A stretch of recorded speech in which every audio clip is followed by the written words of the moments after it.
King Matthias, the righteous, was once again in a mood that often took hold of him. The mood to step down from the chilly heights of the throne and to mingle on a level plain with the people. This time he walked the streets of his beloved Kosovar, every nook and corner of which is to this day filled with the memory of Hungary's greatest king. Clad in shabby garments, Matthias wandered around in the city, watching the life of the peasants who brought milk and eggs and fruit and vegetables and flowers and many other things to the market. Matthias was a keen observer and took mental notes of many things that occurred to him as worthwhile to remember. He would stop occasionally to exchange greetings with poor people who did not guess what an exalted personage it was that shook hands with them and inquired about their lives at home.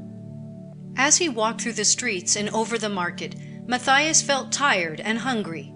So he sat down at a little open market hut where the peasants buy cups of coffee and warm their hands on them before they warm the insides of their stomachs with the hot liquid. Matthias ordered a cup of coffee, and as he sipped it, he kept his eye on the scene in front of him. Opposite to the hut was the judge's house. The judge had the reputation of abusing poor people. He made them work for his private use and never paid for their labor. This morning, the judge was just about to have wood carried into his yard. To save paying for the job, he ordered the pandors to bring poor people from the market to carry the wood into his house. One of the pandors saw Matthias idly sipping his coffee. He stepped up to him and said, "Hey, you long-nosed fellow, get busy. Come and carry wood for the judge." "What are you paying?" asked the king. "That," said the pandor, and struck Matthias hard with his stick. Then he drove him with the others to the judge's house. The judge was leaning on his elbows on the window-sill, with a long-stemmed pipe dangling from his mouth as he watched the pandor drive the poor people to his house. When Matthias came near the window where the judge looked out, he asked, "What do you pay me if I am carrying wood for you?" "Exactly what I am paying the others," said the judge. When he saw that Matthias was about to say something, he added, "You'd better stop talking and hurry along with the others, or you get extra pay, some blue streaks on your back." Matthias did not say a word and went to carry wood with the rest of the poor people. He carried the logs from the street into the yard. Secretly, he wrote his name on 3 logs at the bottom of the pile. The same day he left Kosovar. But 3 days later he returned to his beloved city. This time it was not a shabby citizen, but his royal majesty who came for a visit. He came in all his splendor, with a great retinue, everyone clad in the pomp of court garments. Matthias received deputations and individuals and finally asked for the judge and the town council. The judge appeared, all humble servitude and smirking respect. "How is the city?" Matthias asked. "Oh, it is as thriving and prosperous as one can wish," the judge said. "And have the poor people any complaints?" asked Matthias. "Oh, none whatsoever," said the judge. "Under your majesty's gracious reign, everyone is happy and nobody has any complaints." "Is that so?" said Matthias with an ominous tinge to his voice. "Have the poor people no complaints?" he repeated. "None whatsoever, I assure your gracious majesty," answered the judge again.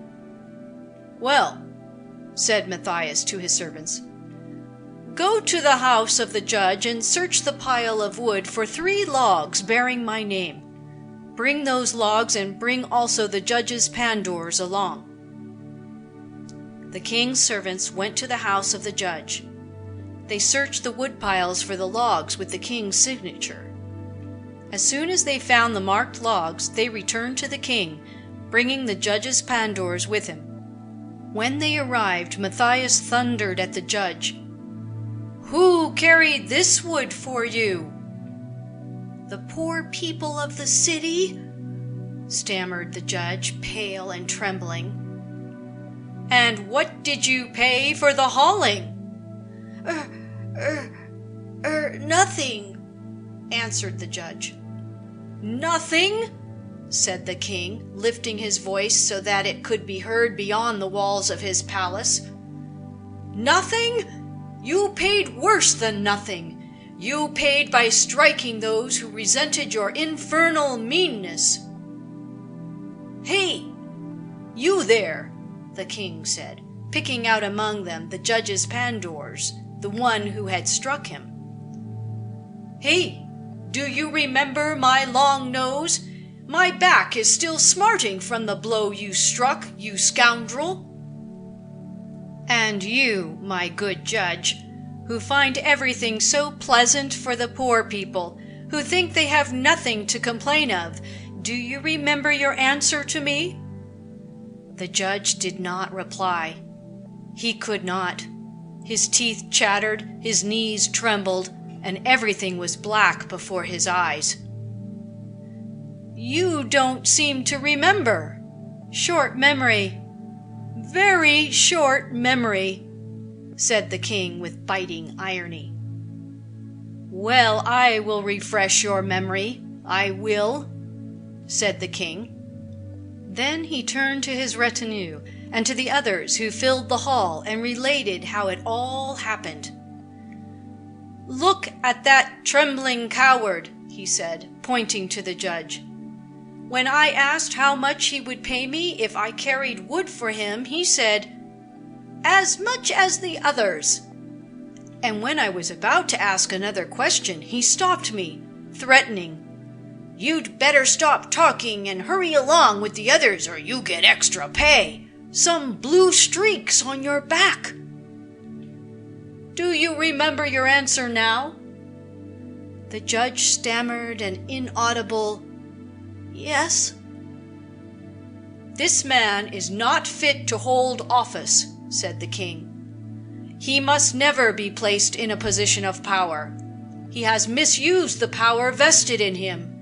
Instead of serving the people, he made them serve him. He must never hold office again."